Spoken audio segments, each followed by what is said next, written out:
Okay, we'll go ahead and get started, ladies and gentlemen. The February 15, 2018 meeting for the Charter Authorizing Panel is called to order. I'd like to welcome everyone to the ADEQ auditorium. I believe in lieu of the people here normally come in and tell us about the safety briefing, and I think they're not here today, so we'll go ahead and move on. I would like to introduce the Charter Authorizing Panel. The members today of the panel are Dr. Ivy Pfeffer, AD Deputy Commissioner, Dr. Jeremy Owa, AD Assistant Commissioner for Educator Effectiveness, Dr. Mike Hernandez, myself, State Superintendent for Office of Coordinated Support and Service. I'll be serving as chair for Dr. Pfeffer. She's not going to be able to be with us today. Kathy Turner, Deputy Director for Career and Technical Education at the Arkansas Department of Career Education. Mike Wilson, Education Advocate and Attorney in Jacksonville. Dr. Nackerman Williams, former State Board of Education member from August 11, 2004 to June 30th, 2011. And Ms. Toyce Newton, former State Board of Education member from August 18, 2009 to June 30th, 2016. As chair, my goal is to facilitate a fair and responsible hearing. I will request that each person please state your name and title for the record. I'll ask that you continue to speak clearly into the microphone for the benefit of the panel and the audience and the viewing audience. The entire meeting will be live streamed and recorded. Ms. Sharon Hill, our court reporter, will be providing a transcript of the meeting that will be posted to the AD website. We will now begin our meeting with the consent agenda. Are there any questions or any items we'd wish to discuss on the consent agenda? Not hearing any, I will wait for a motion.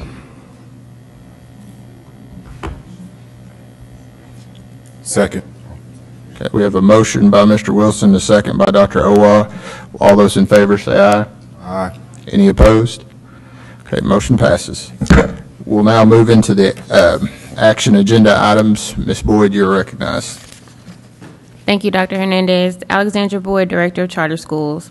On January 12, 2004, the State Board of Education approved the application for Lisa Academy.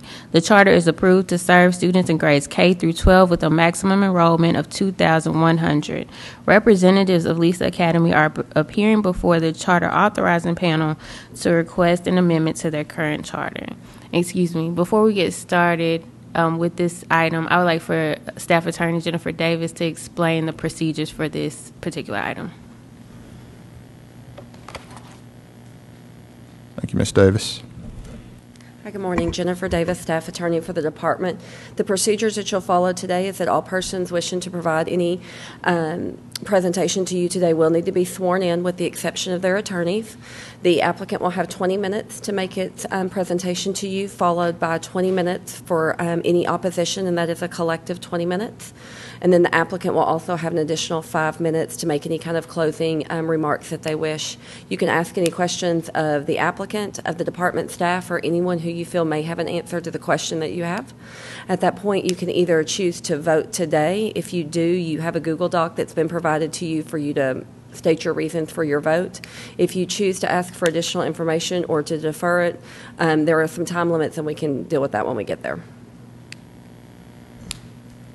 Thank you, Ms. Davis. Okay, will the representatives from Lisa Academy and anyone speaking in opposition please stand to receive the oath? If you would, raise your right hand. Do you swear or affirm that the testimony you're about to give shall be the truth, the whole truth, and nothing but the truth? All right. Thank you, Ms. Boyd. Dr. Hernandez, we have Dr. Fatih to start off the presentation for Lisa Academy. He's the superintendent. Mr. Fatih, you are recognized, and your side has 20 minutes. Good morning. Dear respected Charter panel members, my name is Fatih Bogruk. I serve as the superintendent of the Lisa Academy. I would like to thank you for the opportunity to present our amendment. Lisa North Elementary Principal Ms. Beden Rederman is going to present our PowerPoint. Thank you. Good morning. My name is Bethany Ratterman. I am the elementary principal at Lisa Academy North, and I'm very honored to be in front of you today. Thank you so much for your time. So a little bit about Lisa Academy as we get started.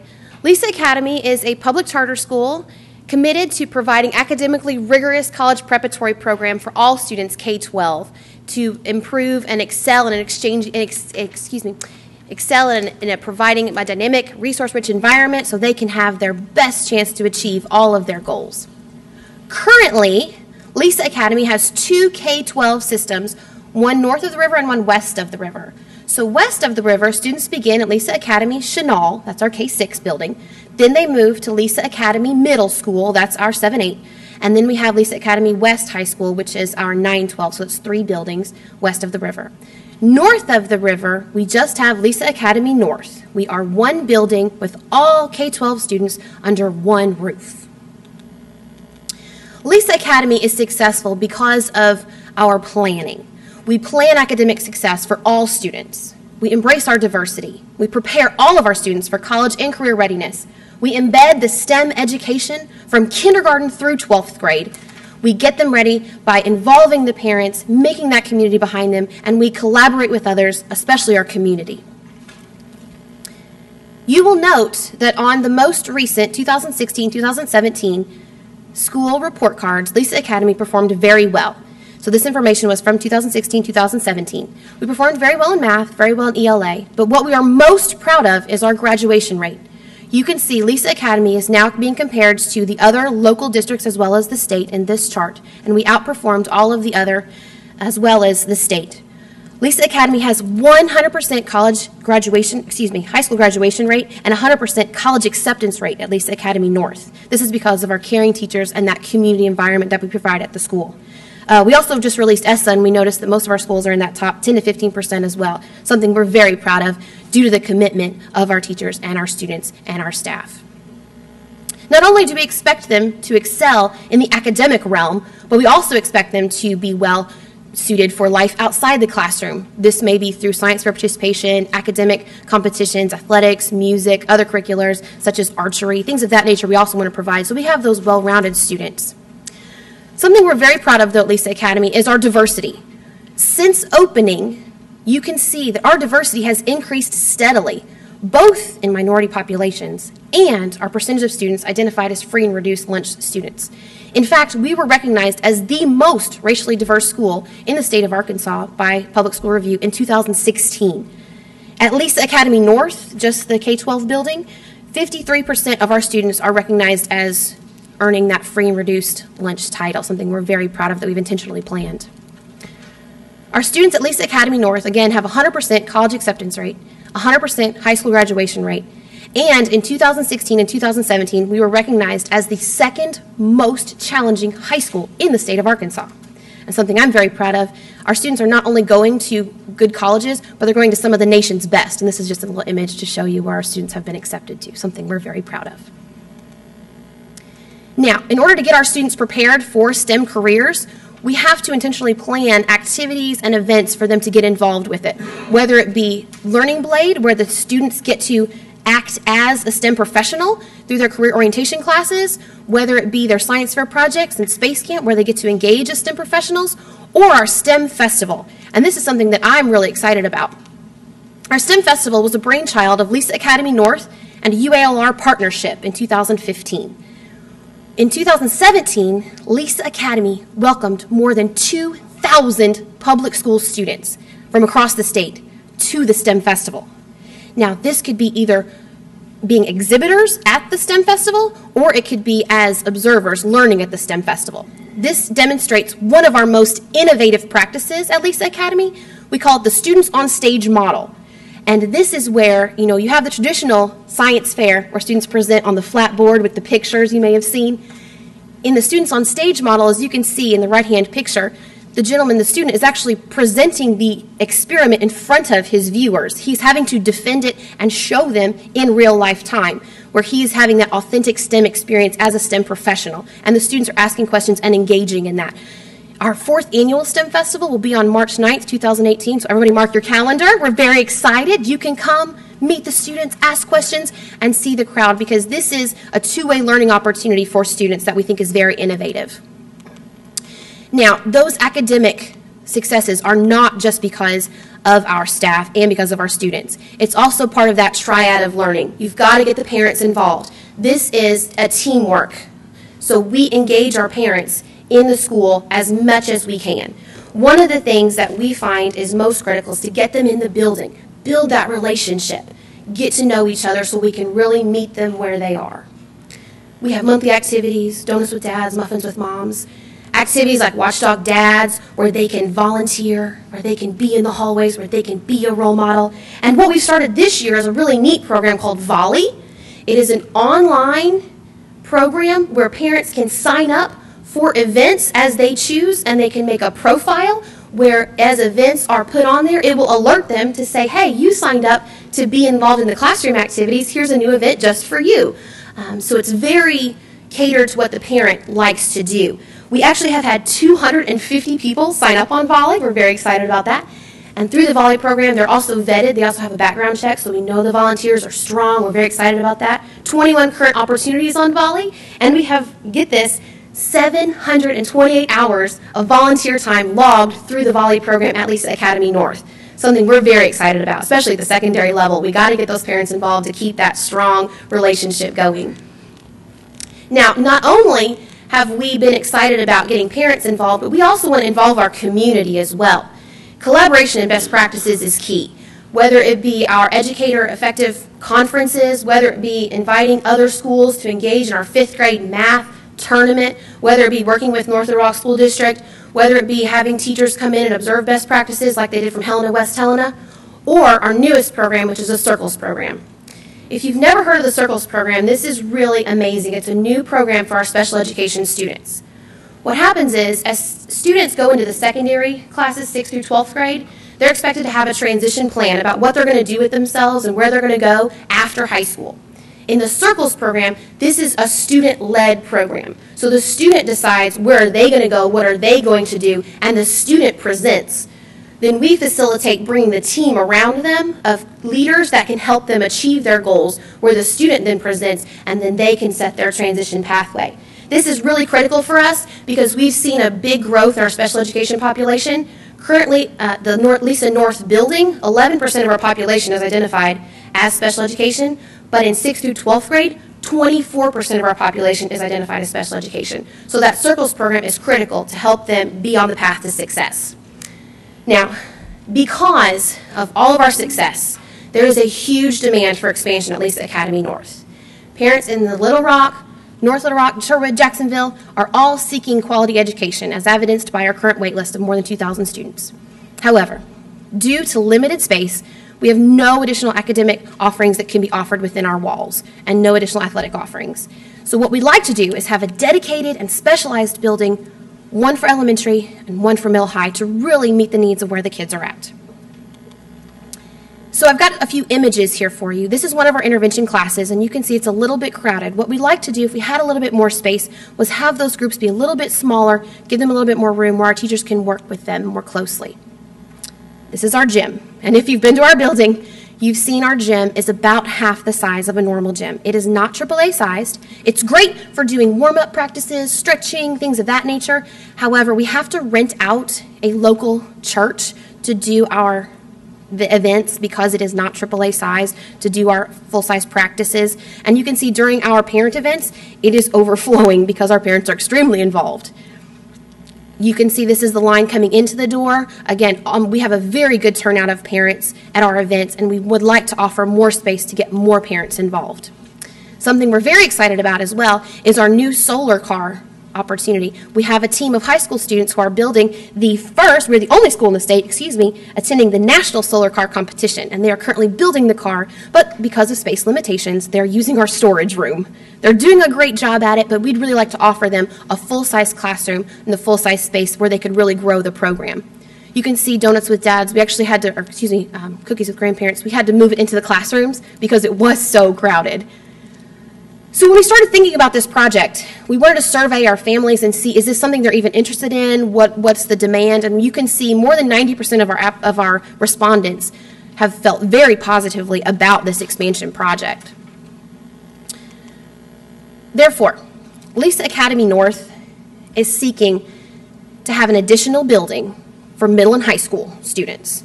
The current building will be used as the elementary building. And with the additional space, Lisa Academy will then be able to host additional 600 students. That 600 is critical because then we can model our effective Lisa West program at our Lisa North campus. So So this is an idea of what we've proposed to do. You can see on the bottom in red is the Lisa Academy North building. That will be utilized as the elementary building. And just north of that, directly behind it, will be the new Lisa Academy Middle High School building for the North Campus. It will be 2 stories, two floors of the classrooms. On the bottom floor, we will have the middle school. And on the top floor, we will have the high school classes. And you'll see this building does offer a full-size gymnasium where we can host those high school events, where we can have more sports, large cafeteria, an engineering lab that will drive directly out onto the parking lot where they can experience with all their solar cars, larger labs where they can have the overnight, the long extended project they'd like to have. And then just to the west of the building, you'll notice we do have an outdoor sports complex where we can expand those athletic offerings, including soccer, basketball, volleyball, archery range for our archery team. And then the other great thing about this is because of the proximity of it, since it is just literally right behind it, the parent drop-off will be much easier. You can just make one stop. All those students can be dropped off. And then the elementary building, as the elementary principal, I find this very exciting because we are in walking distance to utilize those same facilities. So the partnerships that we've developed with our secondary teams, we can still keep going because we can just walk across and get all those wonderful resources. Therefore, the plan would be to open the new building in 2019-2020, and you can see those additional 600 students would be eased in over the 3-year period so that we can get them into that elementary, make them strong in that strong academic, that strong STEM background, and fulfill that 600 cap in 3 years in 2021. With the new facility, we're very excited that we will be able to offer more AP courses and more career pathways, increase the course selection, and develop our fine arts program, something that our students have really requested. The lab availability for those long-term experiments would be there. We would have the space to have a medical lab. We would have the chemistry lab. But something our students are really excited about are also having that athletic offering. We would have the full-size gym that could be used for basketball. We would have the performance venue. We could have outdoor sports like soccer. But I know last year we started competing in Special Olympics. So my Special Olympics team, I know, is very excited to have a place to practice and really get involved in more sports. We'll also have additional offerings for our clubs. And something that we have started this year that is brand new, we're very excited about. We are the first charter school in the entire state to work with the Department of Human Services on their voucher program. This is key because we're trying to reach a more diverse population, and we feel that having more programs for those diverse learners to be involved in programs after school and during the summer is really critical to those students to keep that learning going. Even though school only goes from August till May, we want to provide that support for them throughout, and that is something we've really gotten excited about so far. We're a Better Beginnings 3-star, going for 4 stars next. This is something that we think is good for the students and that they would really benefit from. As I mentioned, the current benefits would not only be good for the secondary students, but it would also be good for the elementary as well. We have an extensive waiting list. I have more than 200 students just waiting on the kindergarten wait list alone. There's only 2 classes in kindergarten due to space. So there's going to be 160 students that I'm going to have to turn away on the wait list. So we would love to offer more places. That STEM instruction where the labs can be utilized more for elementary instead of a rotating basis. Students will be grouped based on ages so we can specialize just on the elementary, be really focused. Teacher resource room where we can have all those resources available. And then, of course, our intervention, which are currently meeting in the hallways and small areas within our building. We'll be doing the tutoring individualized, one-on-ones, as well as our therapy services, both mental health and physical health. We'd like to have designated rooms for them that we right now are sharing. So in summary, Lisa Academy is requesting to build a new building next to the existing Lisa North campus for the upper grades. It would be opening in 2019-2020. The current building would be repurposed to serve K-5 or K-6 on the Landers Road location as the elementary school. The new building would serve as 612 or 712 as the middle and high schools, and we would increase the Lisa Academy cap by 600 students. The existing waivers would remain in place with one additional request that's for the whole district, and that waiver does concern the start day of school, so we can start like the other local districts. We would also like the flexibility to locate the 6th-grade academy in either building based on the demand. We want to make sure we meet the needs of the students. Now, as I conclude my portion, I'd like you to hear from one of the voices of our students. I have brought with me our solar car engineer, Jorge Galvan. Jorge?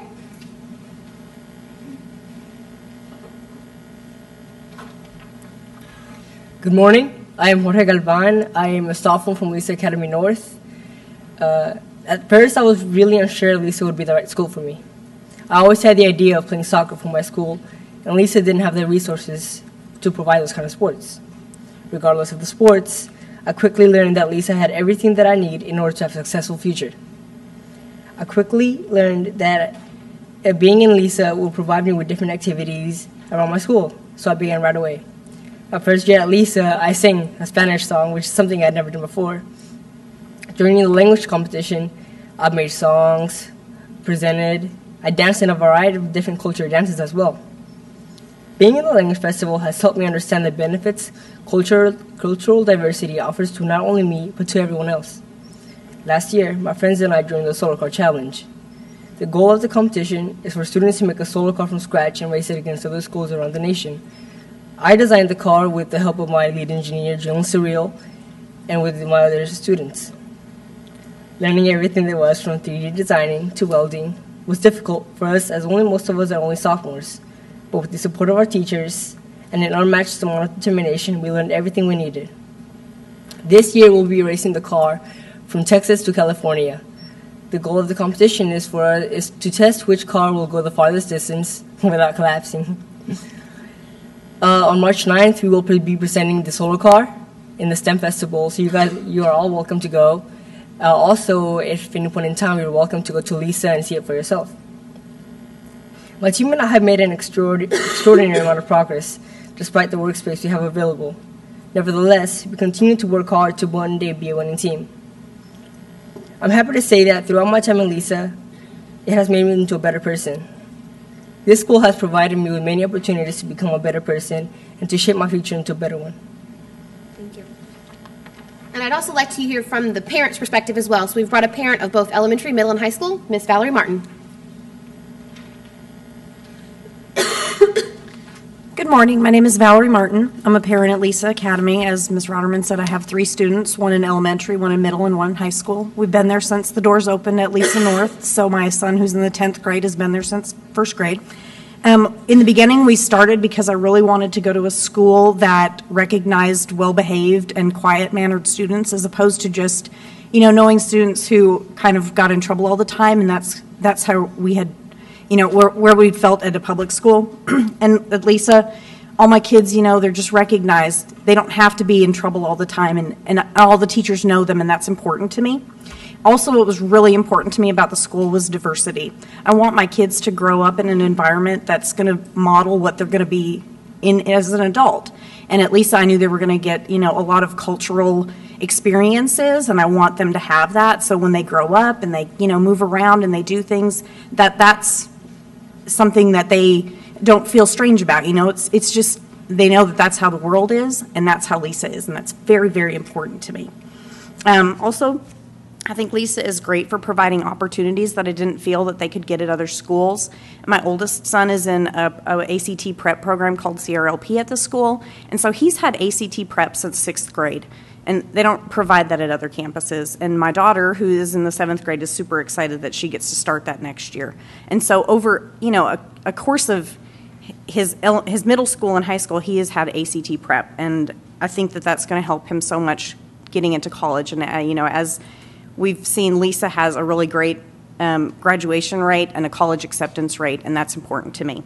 And then the last thing that's really important to me about Lisa is the way that they make sure that the school fits in with the parents' lives. So they have clubs and aftercares that are available to the parents. I work in healthcare. I'm at work till 5 o'clock every day. My kids get to stay at the school. And it's just not getting babysat at the school. There's enrichment afterwards. There's a variety of clubs and activities that they get to do, STEM-involved things, robotics, language festivals, and just Turkish dance. And that's important to me, that my kids are getting enrichment afterwards. They're not just getting babysat. I want them to be learning while they're there. Because it's hard, when you're gone from, your day is really long as a kid, and Lisa gives them a great day. So that's really important to me, and that's why we love Lisa, and that's why we've stayed there that long.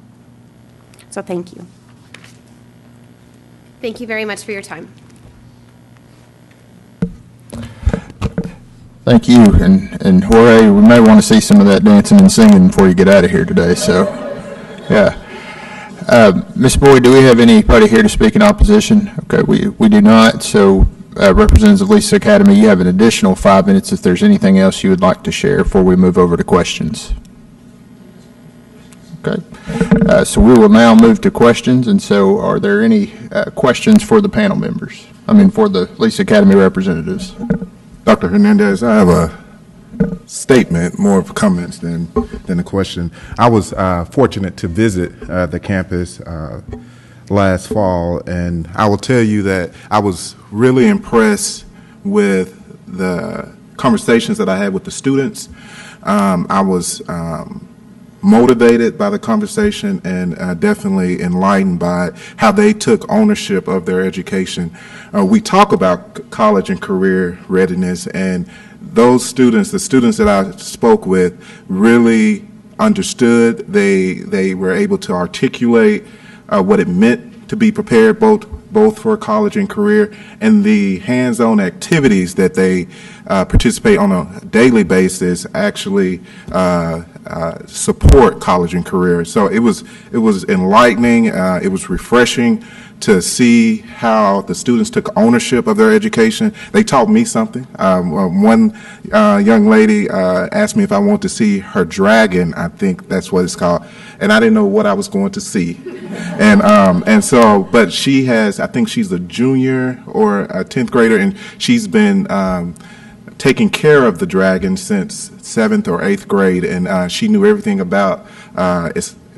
To me, it looks like a lizard, but I was enlightened about it. And then the car, I'm glad they showed the picture. The students, I heard little from the teacher and more from the actual students on the construction and the plan for the solar car and the competition, and they really were excited about the experience, and I appreciated seeing them in action. And we talk about stakeholder engagement and the importance of it, especially in our ESSA plan, and they actually live it at Lisa, and for what I'm seeing. So I appreciated the opportunity to visit, and like I said before, still remain encouraged at that education in the direction that you all are taking education. So.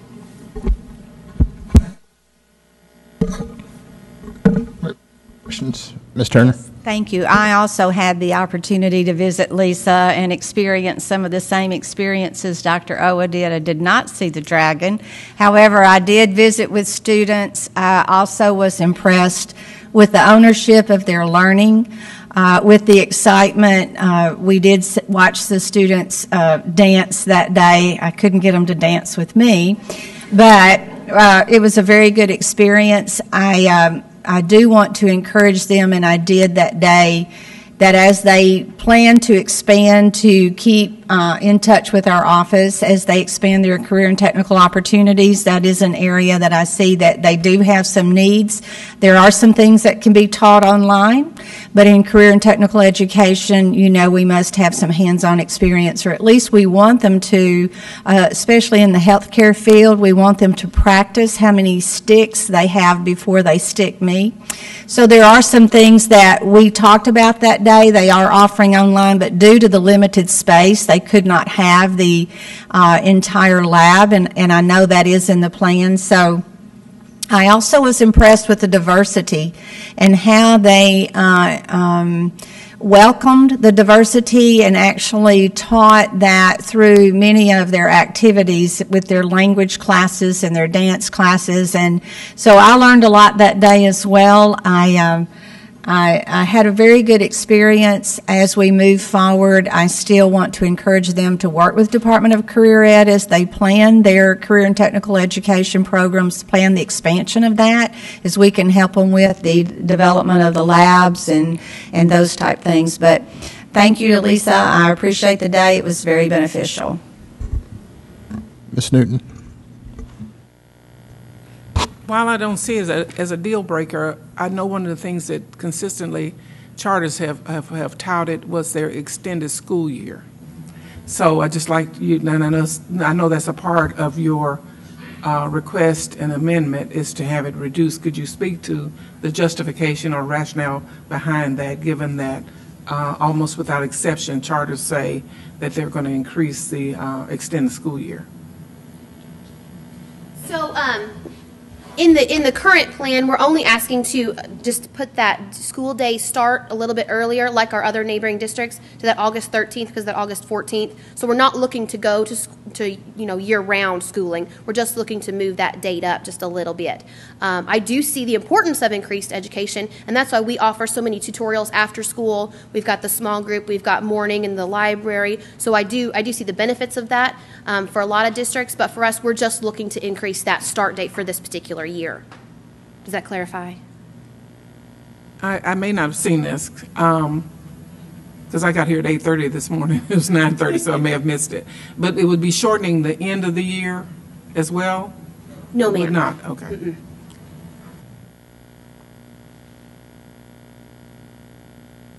Can I maybe follow up to that for Mr. Wilson? So your day, as far as the number of days that you are giving instruction, is not changing. It's just flexible in where that start date is. So it may end earlier, but you're starting earlier. Is that accurate?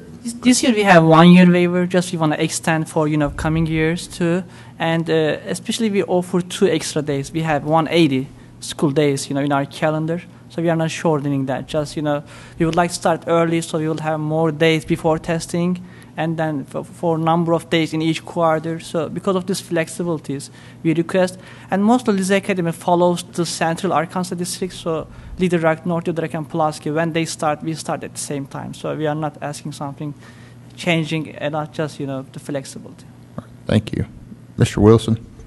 Mr. Chairman, I would just observe it's been several years since I had the pleasure of visiting Lise Academy, but since it's north of the river, I'm particularly familiar with the demand that I hear from parents in that area for the physical facilities that you need. I'm hopeful that these young solar engineers can drive that car to California, but I want them to come back too. Make sure you get it back here and contribute to this good work that you've got. Okay.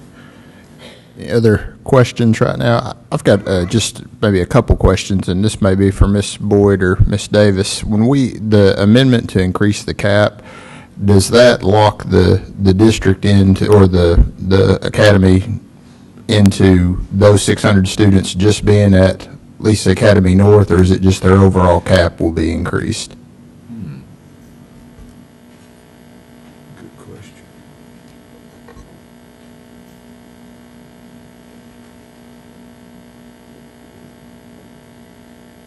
So the way it'll look on paper is that the cap will be increased for the overall charter as one. However, we understand that the buildings have capacity constraints as well. So they could use that however they want to, but if they like say they wanted to add more space at their other campuses, they would have to, at the very least, ask the commissioner for debt approval to be able to do that. So we would be aware of changes that were taking place. Does that help? Yeah, I was just curious if that locks them in, or it does give them flexibility within their program, so that helps. Okay, Yeah, thank you. it does give them flexibility, but we want to know where they plan to use them. Okay. So my question is about a little bit about logistics. I noticed in your amendment request the building site that you're proposed to build the new campus on, it appears to have some mobile homes and things like that on there. So the knowing the date is 1920 and we're in kind of the springtime, getting in the springtime of 2018. So just kind of walking through the process of what has to happen from now till 1920, as far as does there have to be purchase of property, how the construction's going to go, and all that. Lise Academy Parent Organization LLC will purchase the land, and the land will be available May 15. So the construction will start in June. So they will have about 1 year to finish the construction. So we will open the school 2019. In August, so in 1 year the construction will be finished, And we had already contingent agreement with the land, so it will be evacuated before construction started. And also the city is very supportive, having a school instead of trailer park. So, and if you have some detailed question, we have architect here too. And we are also working on the conditional zone. So we are addressing this time of year. So hopefully in June we will start the construction, and 1 year to finish. Okay, thank you. Ms. Davis, another question about that, sorry. So does that, do they have to go through a process of getting facilities plans approved, or do they have a complete flexibility or waiver from having to do any of that stuff? I'm just wondering about timelines and being able to get that done. No, they do not go through our facilities division. There are certain requirements that charters do have to assure that they meet. But at this point, all they would have to do is request approval to incur the debt from the commissioner. Okay.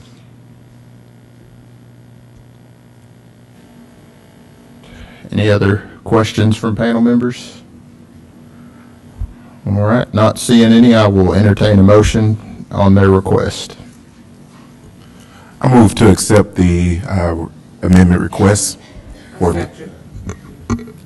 We have a motion to accept the amendment request from Dr. Owa and second by Ms. Newton. All those in favor, say aye. Aye. Any opposed? Okay, amendment passes. Thank you. Thank you for letting us serve. Thank you. Thank you. And we'll pause. I guess we need to write in our comments, and you should have an email link for Ms. Boyd to where you can write in your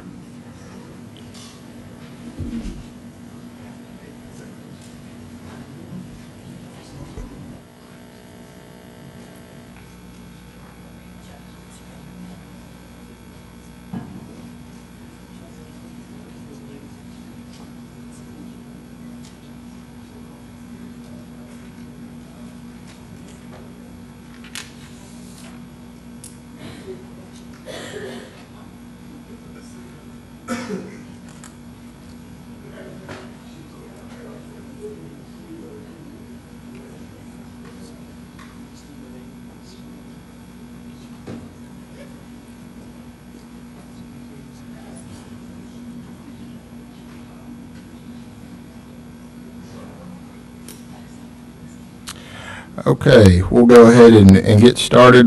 Ms. Newton, if you would, we'll start with you. I voted in favor of the amendment. My justification is an excellent history of performance only reinforces the need to provide access for more students and justifies the addition of more academic space through expansion. Okay, Dr. Owa. Made the motion because the Academy provides a diverse learning experience for all students in both college and career areas. The amendments will provide the opportunity for students to have the instructional space that is needed for the educational programming. All right, Ms. Turner. I voted for the amendment. Lisa North is utilizing the building at capacity and is providing a great learning experience for students. Career and technical education is limited due to the current facilities, and the expansion of the school will enhance CTE programs at Lisa North. And finally, Mr. Wilson. I voted for the motion. I'm well familiar with the demand in the area and with the excellent performance of Lisa generally. Thank you all. Okay, thank you. We'll take a 10-minute break in order for Ms. Hill to gather her things, and we'll follow back up with reports after that. So we'll take a 10-minute break. Thank you.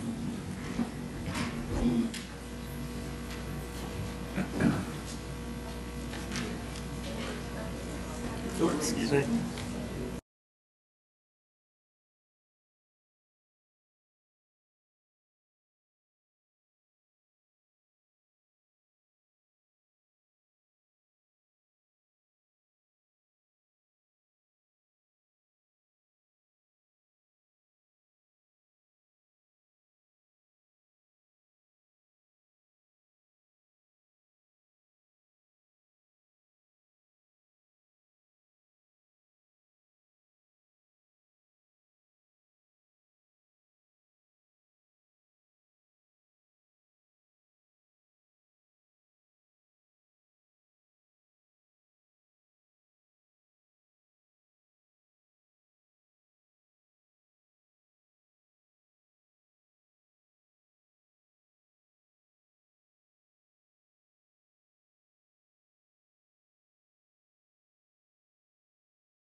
ahead and get started back.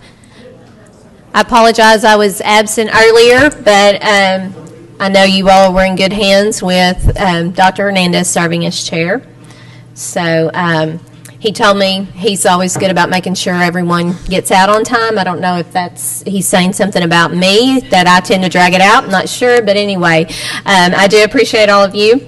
And we'll go ahead and move on to the report section. And Ms. Boyd, you are recognized to get us started. Thank you, Dr. Pfeffer. Alexandra Boyd, Director of Charter Schools. On Wednesday, April 19, 2017, the Charter Authorizing Panel met and voted to place Rockbridge Montessori School on probation for 1 year.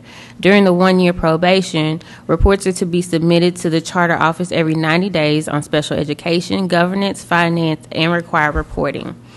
At this point, we are at the third report. I've been calling them quarterly reports. So this is the third quarterly report. And you have that report before you on the agenda. Essentially, the high points are, well, the overall message is that Rockbridge seems to be moving in the right direction, especially with compliance. At this time, it appears that Rockbridge Montessori is in compliance with all ADE required reporting. We have people from across the department here to answer questions, should you have them, about the report that was posted. I had a conversation with Special Ed Program Advisor Kristen Hughes yesterday that she said that they are moving in the right direction with special ed and are almost completely done with making the corrections that needed to be made from the previous year. With the board, they have a new board, and they've been using a new charter school board throughout this year. That board is growing stronger and learning. They're consistently seeking out professional development, and they're looking for 2 new board members to kind of fill some knowledge gaps that they have on their board. In terms of finance, Rockbridge has been communicating with our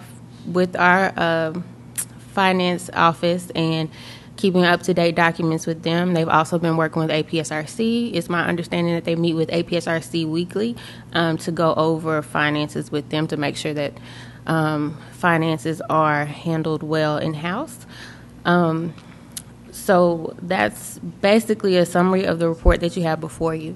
Now, since this is a third quarter report and you guys are going to eventually have to make a decision whether or not you're going to take action to extend probation or some other action, or possibly take no action and let the probation dissolve, we have invited the superintendent of Rockbridge to present a more detailed report of what's going on at his campus and what's been happening throughout this year.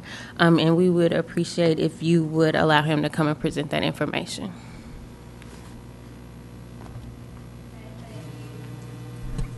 Thank you, Ms. Boyd, and we would welcome the school to come up and walk through their presentation at this time. The superintendent is Will Felton.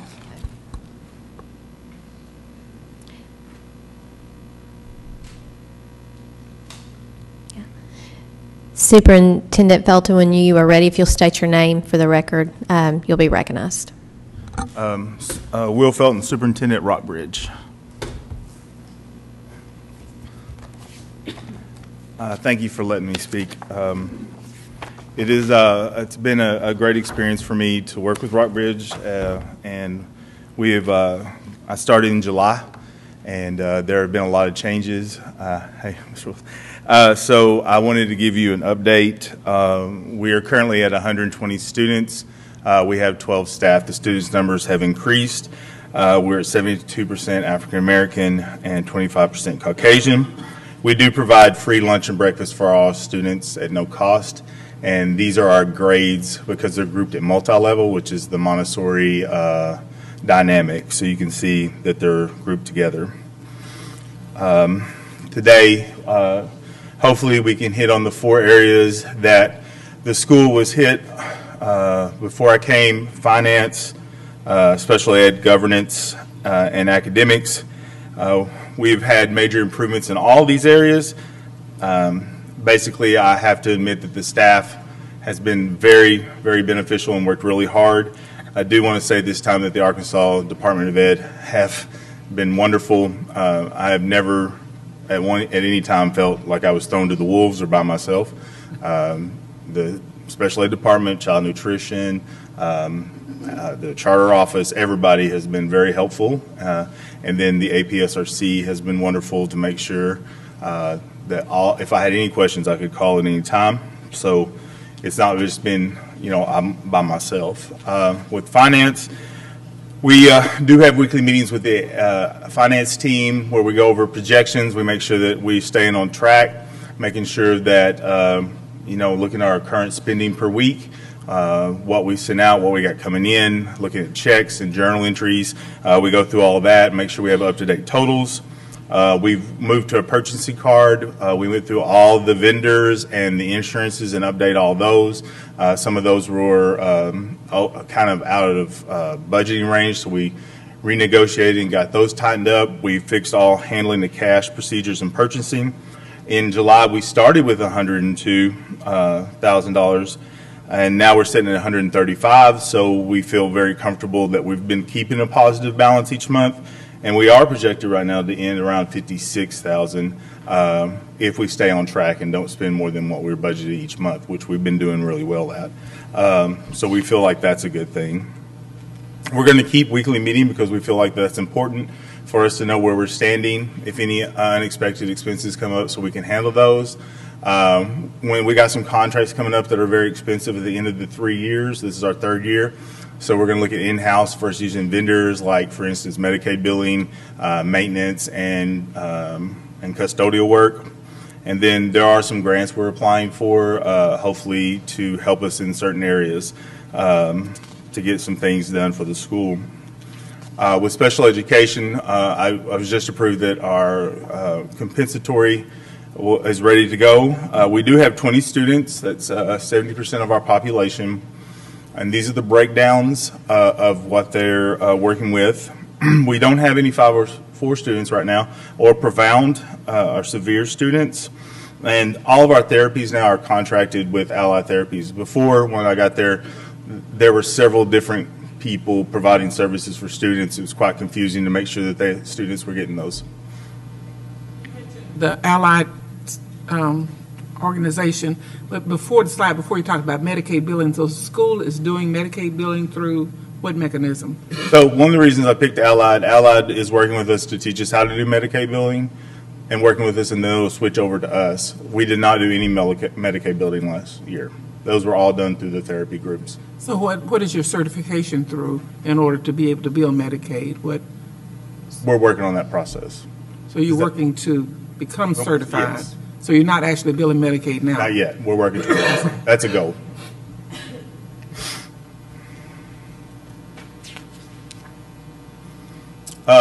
With our state visit, our folders are in check.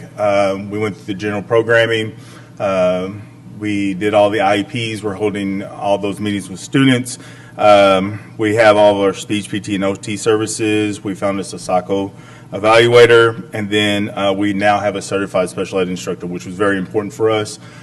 We've searched really hard to find a good one, and we do, and she's working with us. She's been with us since January, which is good. And some of the kids last year didn't receive services, so we've been offering, we've set up compensatory education for them, and a lot of the parents have signed up for that. Some of them chose not to have that, and we're providing that with them after school to help them with certified teachers to provide, what they need to help catch them up on anything they might have missed. So, does that make sense?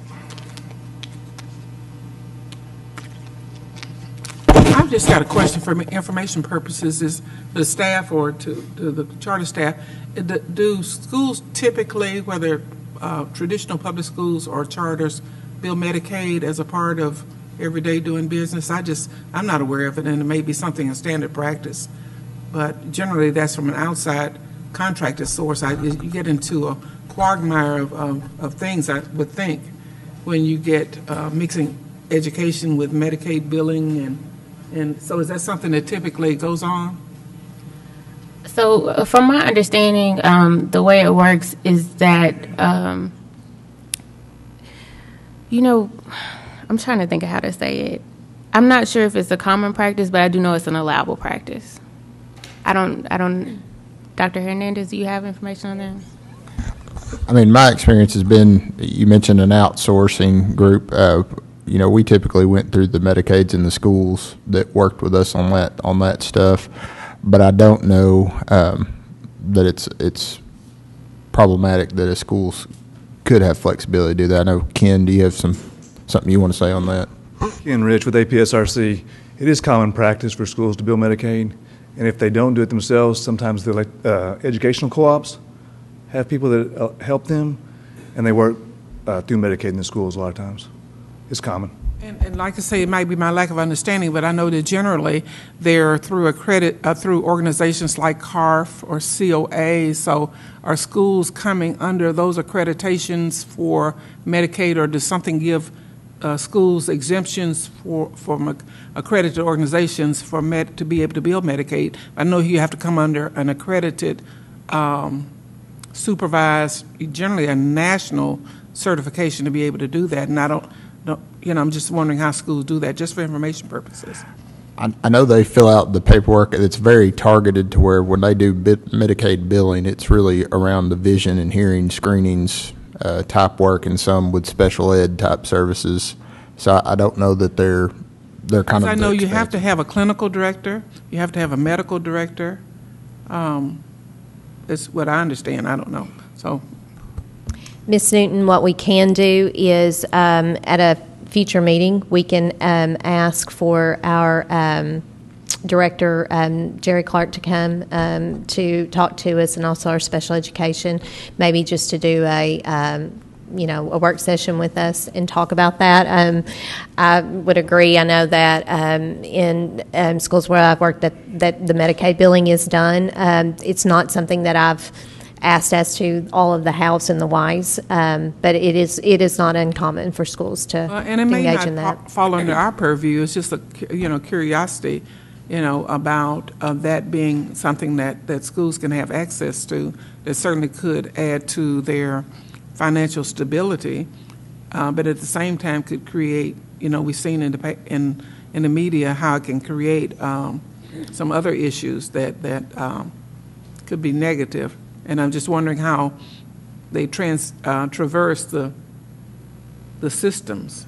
And it's not a charter authorizing panel question as much as it's just a toy student question. That could be an area of. That could be an area of information and training that we can provide. So, okay. For our next steps, we're going to make sure that we could keep training all of our staff. We just had a training on confidentiality, and then special ed procedures, accommodations, modifications, and then tightening our RTI process. We do have compensatory aid for those 7 students. We are waiting on improvement. We just got approved for our child fine policy. All we have to do is train our surrogate parent, and then we'll keep consulting with APSRC's advisor, and then anything that the special ed office at the ADE advises us to do. We've been working really closely with them. So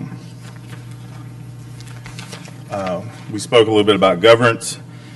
We have 6 board members, 5 parent members. One of the things that we wanted to do, the board does have a vision. They wanted more members that were not parents.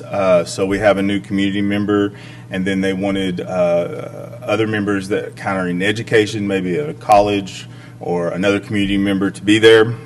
We've done our training reports were sent out, and then training options were given this month for the one.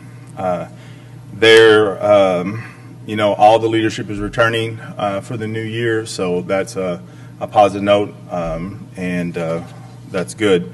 Our next steps to the board, we want to improve, parent community involvement. We've created a family and staff survey, and then looking at new curriculum leadership to help us in those areas. These are all things that we've done. The last one is academics. So our ESA scores were not great. We were pretty much in the bottom in every category. In sub-pops, we have minor growths in a few areas, but they're not as, really substantial enough to really celebrate. It was disheartening, and when I took over in July, this was one of the areas that, kind of gave me a little chill. But I thought, we can really do this, and if we get the teachers and staff on board, then we can really turn it around. And then I knew that it wouldn't occur again, some things that had happened that caused these scores, so that wasn't going to happen again. So these will go up. I'm a former testing coordinator as a district in a school, so I can ensure that all the students will be tested properly, that all the testing materials will be handled, and that the technology in the testing environment will be secure, and that will help count for all the tests. All tests will be accounted, and that will definitely help us. We have some change in power structure. The staff meetings are more like professional developments instead of just information getting. The decision-making, teachers play a huge role in that based on data. Our teacher assistants are being trained to be more of a interventionist now instead of just assisting the teacher. And we have increased our parent volunteers for reading with kids, and they also have been trained on how to do that in a more effective way. So we've done that. We started beginning observations and looking at the Montessori dogmas, if they were actually educationally sound. We found some things that we really needed to change. We found opportunities for interventionals. We did fixed some downtime and lost instruction time, reading and writing instruction. So we brought in the science of reading, brought in some of those strategies, and then we did a lot of data mining. They had 3 years of NWA data, so we could pour through that. The teachers and I sat through and we saw some loopholes. And so we went through that, and then it paid off, because from November to winter, we did see some growth. Basically, many of our students met their growth goals for the year in December on the NWA. And almost all the kids grew. We had a few that, kind of stayed the same. Superintendent Felton, can I stop you for just a moment here?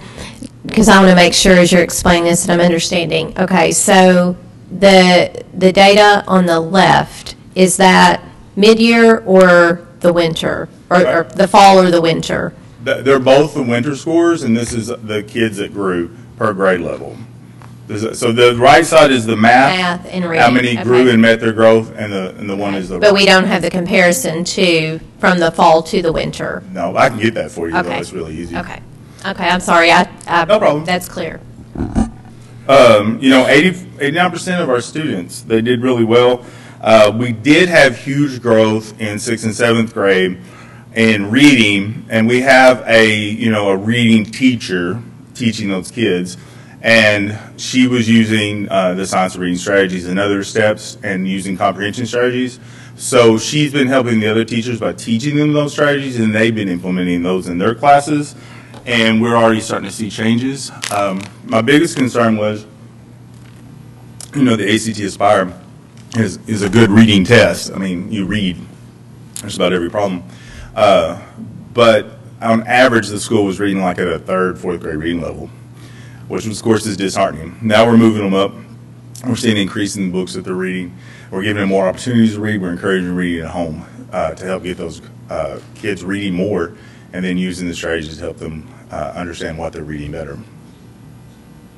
Superintendent, I have a quick question, and I know it's probably later on your slide about the reading instruction, but since you mentioned it, it's indicated that you use the whole language approach, but then also the science of reading, and those two conflict each other. One promotes phonics, and the other one more so the guessing approach of just the child figuring out the word instead of the phonics or phonemic awareness process. So would you explain why?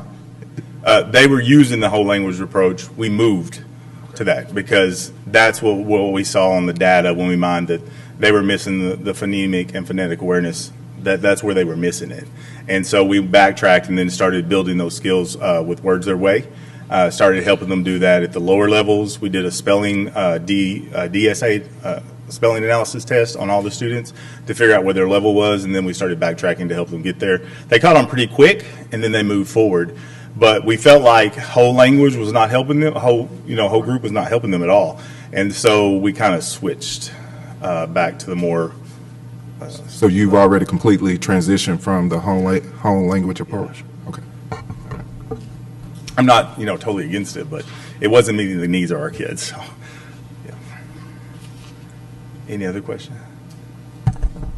Yeah, since we're on the academic piece, and looking at the NWEA data, and of course, we've not looked at last year's NWEA that would have resulted in what you shared on your 2017 ESSA School Index. But if you do go back to that, what you shared on the ESSA summary, and I'm also mindful that these are data that schools are reviewing right now and have not been published yet. So, other team members may, or panel members may not be familiar, but just in that bullet of reading at grade level. So in the 2017 summary, which was based on the 16-17 school year, it looked like you had, and I have to go back and look, but that's a little over 14% of students who are reading at grade level, ready or exceeds, yes, correct, on the ACT Aspire. And if you look at this NWEA data on the reading, if this is representing the percentage of students who are meeting or exceeding growth in reading, you still have several grade levels where the percentage is not too far off of that with the NWEA data. So, and again, I realize, you're making the instructional shifts and things, but, looking at that, how are you feeling about what you're expecting to see with the end of the year results? Because I do think in that reading that's still pretty low for those middle levels. Your 6th and 7th grade really is higher, the kindergarten, some growth there. So I'm just kind of curious as to why that 3rd, 4th, and 5th, and then also the 1st is still showing pretty low with the NWEA. NWEA, of course, is like, a growth over time. And then that was very concerning for us. I think the fact that, we started so low, that the kids were such already at a low reading level that they're not up to grade level is a thing. We're seeing a lot of, growth, but it's not high achievement. Does that make sense? They're growing, but it's not where they need to be. So that's why we've had to kind of put more time into reading, more structure, like in science and social studies, we're looking more at reading nonfiction. We're doing all these things to help kind of improve the reading instruction and doing those things because we're absolutely concerned about that. The other thing was there were, and I don't have the exact number, but I'm pretty sure there was a whole grade, a 4th grade level last year, their reading scores didn't even count because of a test situation. Okay. And so but what you do know is your teacher in grades 6 and 7 has been trained in using science of reading approach to instruction, has been implementing that well, so that teacher is now working with those teachers at the lower level. And, okay. Yeah, and then we have plans over the summer to make sure that they're all attending that professional development because they're all coming back. So we want to make sure that happens and then hit it hard. So that's definitely evidence of effective teaching from someone who's well trained, having an impact on student outcomes. Yeah, and she's not Montessori trained. She's a regular. Actually, she's a high school teacher. So we did see some growth in our special education. They all grew. 6 of those met their growth in math. Reading, 13 out of the 16 grew. 9 of those met their year's growth in special education. We really feel like this is because of the intervention pieces that we've been adding, giving them the extra piece that they need to be successful, and again, the science of reading strategies that are really helping. This was an area that they really did poorly in last year, and I kind of wanted to highlight this because it was also an area that they got dinged for not providing services. We still have work to do with them. They're not on grade level. I don't want to, fake anything or give false hope, but we are making progress with them. And hopefully, if we just keep, working with them and doing week goals, meeting with parents, having those RTI meetings to keep their goals moving forward, using those NWA biweekly tests to see where they're at, and using direct reading assessments, we can actually keep moving them. Superintendent Felton, you noted that you have 20 special students with special needs, 1 teacher? Yes. Okay. What type of class setup, or is it resource? Is it include co-teaching? What type of special education services do you provide? The 6th and 7th grade teacher has been trained in co-teaching, so they kind of do a co-teaching model. The rest of them is resource. She the SPED teacher does go into the classroom and meet with kids, but she also has, on some IEPs, the kids are being asked to be removed from the class and work one-on-one or in small group. With the caseload, the person who handles all the IEP folders is that one special education teacher? Right now, it's actually her, and then she's getting training and help from Jerica from the APSRC, who is overseeing and helping her get through it and making sure that she knows what she's doing. We want to make sure that everything's done correctly. So she's not by herself. All right. Thank you.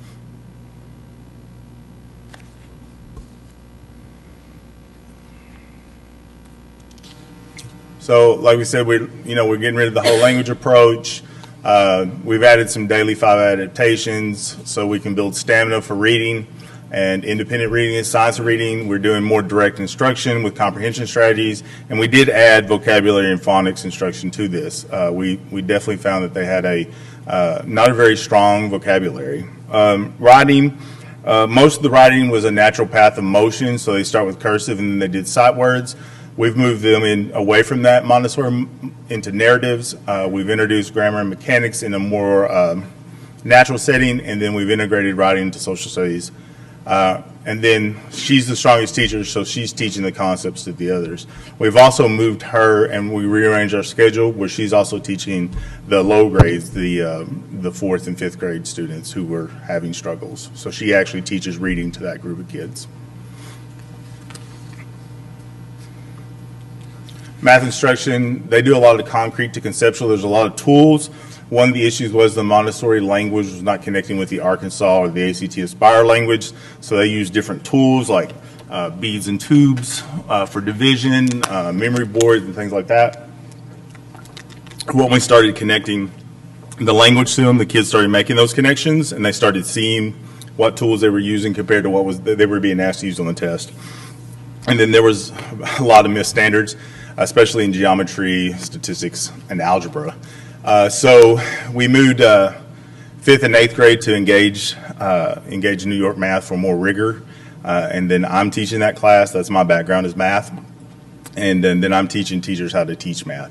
So we're backing up to start back. And next year we're going to be engaged all the way through so that we start with the basics and it's aligned to Common Core. Science instruction, it's instituted at grade level labs. There's not a lot of science instruction, but we need to get aligned to what we're doing now in Arkansas. And then we've added nonfiction reading and writing and graphs and tables, and then integrating mathematics, measurement, and data into that. We have a lab, and we have moved it around to use for practice skills, teaching kids to reduce errors and build fluency and to increase their confidence, but it's also a great way for us to collect data and see how well our kids are doing. So it's a great way, especially in mathematics, to see how fast they're completing fluency to build those math skills, but also how many errors they're making. And we use different programs, Khan for the older kids and different programs for the youngers. We're going to the teachers and I this summer are going to work and look at other things that we can really use because they use computers a lot. We want to make sure that we're using them to their full potential. When we first started, there was a lot of play. Our next step is we're going to always look at the data. We need an excellent interventionist, somebody that can not only provide interventions but help look through the data and tell other interventions what to do. I mean, we're getting high growth, but we need more high achievement. We're looking at restructuring the day. We're focused on literacy for PD for teachers over the summer. And then the teachers don't have classroom libraries, so we're looking at getting classroom libraries for the teachers. We're doing yard sales and book sales and everything to get them what they need so that they have those books in the room. And then we've had some celebrations. I mean, we've already had 8 families return to our school this semester. All of our staff has agreed to come back for next year. This was one of our worries. 81% of our families have indicated they are returning for next year. Now we already have 24 new kindergartners on our wait list for next year. We did get approved from the state to start earlier. And then we are applying for a school-based health center and the extended recess for the program because the parents really, really wanted that extended recess. The school-based health center is a hard program to apply for, but it will help us in some areas because a lot of our kids they're not getting the health services that they need, and this would help them obtain that. That's a skit. If you want to ask questions, I'm better at that. Okay. So at this time, if we have some questions that have not been asked, Dr. Hernandez.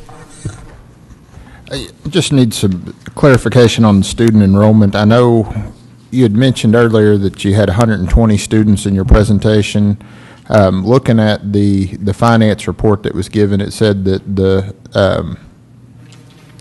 finance for next year projections are taking into consideration loss of enrollment. And so when I look at the enrollment count in October, it was at 169. So did y'all lose 49 students this year, or just the numbers that were turned in, we felt like were not the true numbers, so we budgeted on a lower number.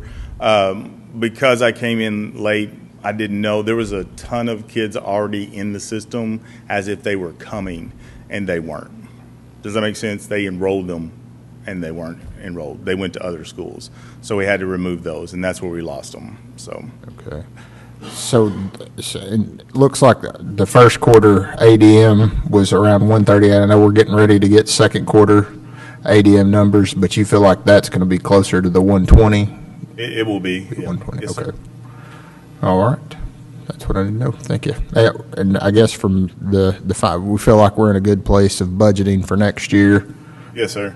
I mean, I would love to end the year with more than 58, but I mean, we didn't get facilities funding, so that's 75, and then we've really tightened our budget. The teachers have done together. We don't buy curriculum. We're using everything we can online. The teachers and I are really working together to make sure that what we're using is research-based and that, it's not a big expense. They did spend a lot of money up front for the Montessori materials. That was a big chunk of money. That stuff's expensive, so we're trying to use that as to the best as that we can for what we need. So, plus we have good parents that, will cut and laminate for us, so that helps. Great. Other questions? Ms. Turner? Ms. Turner, you have any questions? No. Okay, and we're going to get some clarification. And Mr. Felton, I know probably I was the only one on the panel last year when the probationary decision was made, and so I do know that within your report you've walked us through some changes.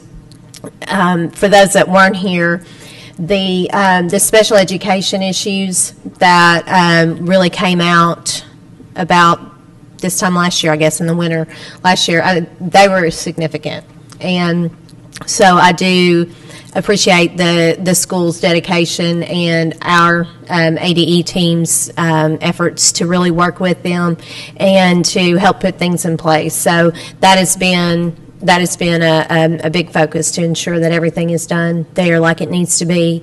Having the teacher there, right now having data that's trending towards having a stable workforce is going to be another big improvement. I think the curriculum modifications, we're seeing that Mr. Felton coming in July, that's another big change, just a complete change of governance structure. So that's something else. So that's just to kind of give you all a little background that in this report, I feel like that the school is making efforts to address those areas for concern. And there may still, and I'll also acknowledge I still have some concerns, and part of that is because the data that we can see is data that's a result of the past actions. We will, in a few months, have new data to be looking at to see if the changes that Mr. Felton and his team have put in place are going to bear out for us to see some improvements. So it can make things kind of difficult to look at. But so just kind of clarifying right now, they were asked to come here and provide the report as part of the condition of the probationary term. So, Ms. Davis, if you can come forward and talk to the panel about our options, given the fact that this one-year probation will be ending next month, which is before the fourth quarter report would actually be due to us. So, can you talk to us a little bit?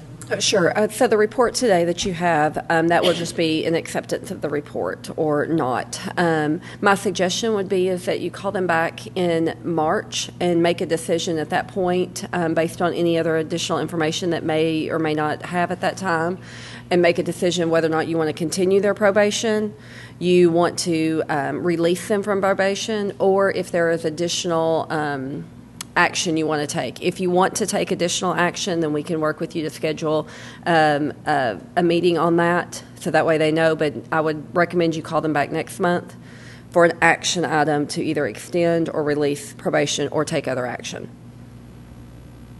Okay, so if everyone's clear, basically today we can accept the report. We can accept the report with the recommendation that they come back next month for determination about the probationary status, or I guess we could reject the report. Would be. I mean, you could, Yeah. but Okay. So those would be the options. Okay. So are there any questions about that? Okay. So seeing no questions, if someone would like to make a motion. I move that we accept the report with the condition that it come back in March with further information. Second. Okay, and do we need to detail with further information after the vote? if there is specific information that you want, otherwise I think it would just be the information that they have been on probation and what they've been providing you, just a continuation, and any updates would be the assumption that they would come back with. So the motion is to accept the report and ask Rockbridge Montessori to come back in our March meeting and provide any updates at that time. And if the department has any updates, they would share as well, and it would be an action item at that time. Correct. Mm-hmm. So just to add on that is if they could also include from finance, you know, we should have second quarter ADM and kind of have a pretty good picture of where they're projecting it to end as far as ending balance and what it's looking like for next year in terms of finance. Okay, so we have a motion and a second. All those in favor say aye. Aye. Any opposed?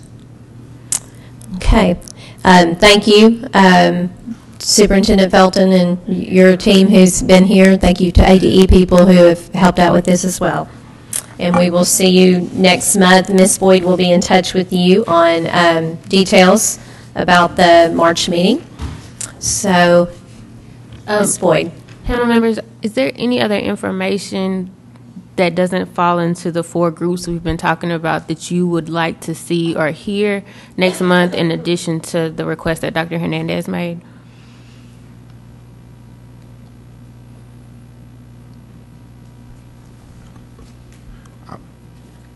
Ms. Boyd, I would like to see additional information on their reading instruction so that we could actually see, or so that I could see the transition from the whole language approach to the new science of reading approach or instruction that they're providing. So are you wanting like timelines and materials and? Well, instruction.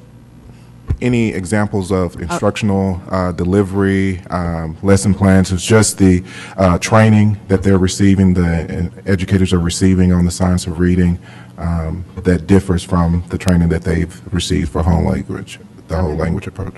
Thank you for the clarification. I would like to know, what is their plan if they're removed from probation? What is their plan for continued support and where they'll be getting that support? Obviously, they've had some support that's helped them, but if they're removed from probation, what is their plan for continued support? And Ms. Boyd, I think it would be good if we make sure that the representatives from all of those areas are here, and that our ADE staff maybe would also be ready to make recommendations or provide some clarity as to, regardless of the decision to extend probation or for the probation to end, to be able to hear direct from our ADE folks in terms of what supports they feel are going to be necessary either way.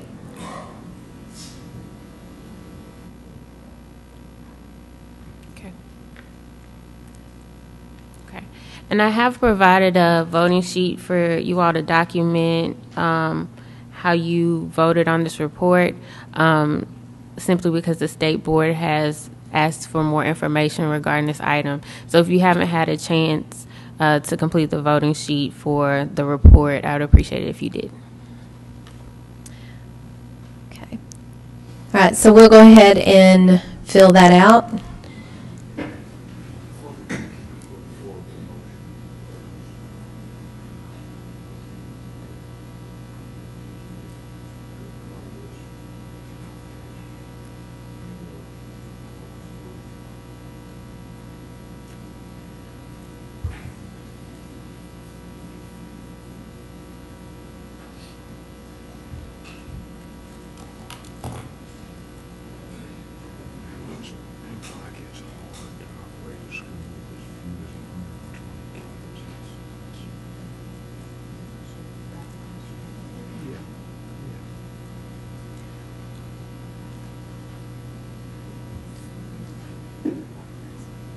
Yeah.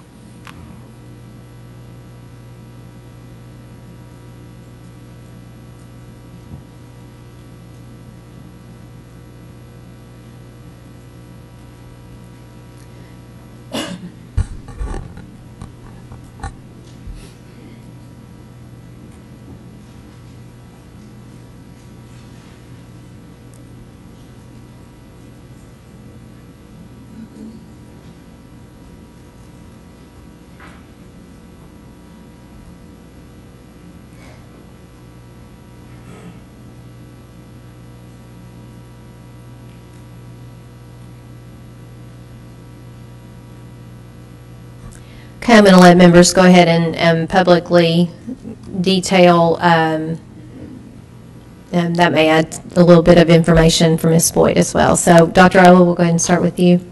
I voted for the motion because it was evident from the report that improvements have been made. However, I would like to review additional instructional information, specifically the reading instruction changes.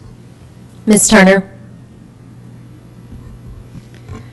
I voted for the amendment. They made improvements from being placed on probation, but a plan of continued support is requested to prevent a relapse once they may be removed from probation. Ms. Newton? I voted for the motion. I felt that the report should be accepted with further review in March based on present improvements to date relative to all matters previously noted that led to the probationary status. Dr. Hernandez? Voted for the motion. The report should be accepted, but it raised concerns about a drop in enrollment. March will give an opportunity to analyze more data for next year. Mr. Wilson? I voted for the motion. I was impressed that they've made pretty good headway over the last several months, but still have work to do. All right, thank you, everyone. Ms. Boyd, can you give us some details about our next meeting? Yes, thank you, Dr. Pfeffer. So next month, we now have an action item agenda for March. It's for March 15th.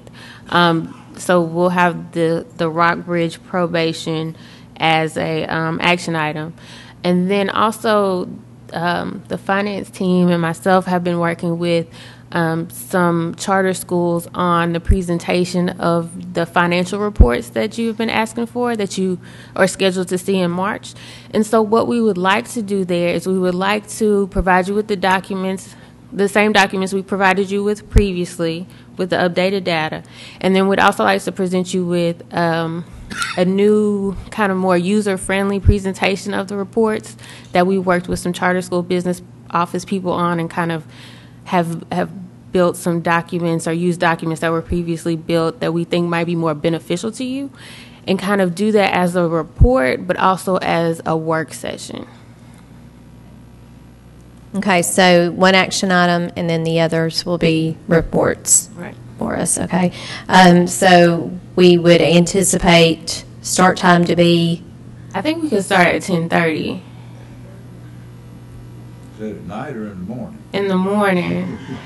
I'm not throwing a party for you, Mr. Wilson.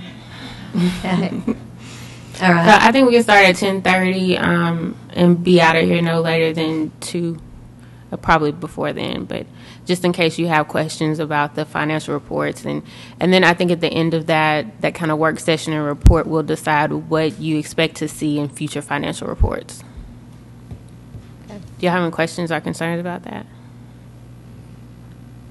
And you did say the 15th. I had the 14th on my calendar. Hold on, it is the 14th. Oh, it is the 14th? It's a Wednesday, the 14th, is that right? I just looked at it and said it wrong. Okay. You are correct, it's the 14th. Sorry. Okay. All right. Just wanted to make sure that was taken care of. Okay. And you'll send out an update, and we'll all check and make sure time. If there's any change to that time we've just proposed, we'll make sure make it. And I'll try to send you a reminder on Monday about the start time for the meeting. Okay. All right. Panel members, do we have anything left to discuss? Oh, one other point.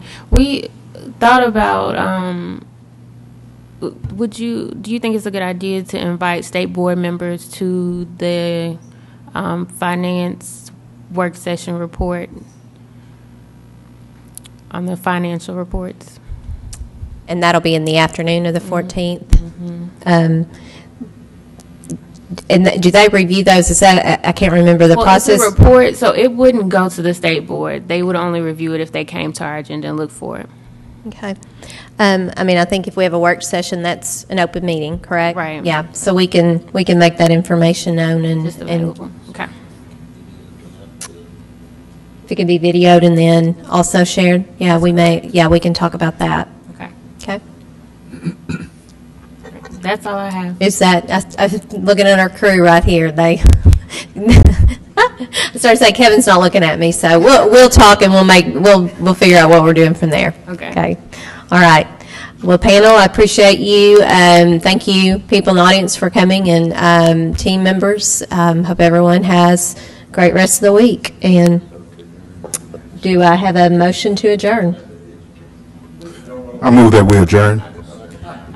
I have a motion and a second to adjourn. All those in favor? Aye. Who's second? And for the record, are we out earlier than what we normally are?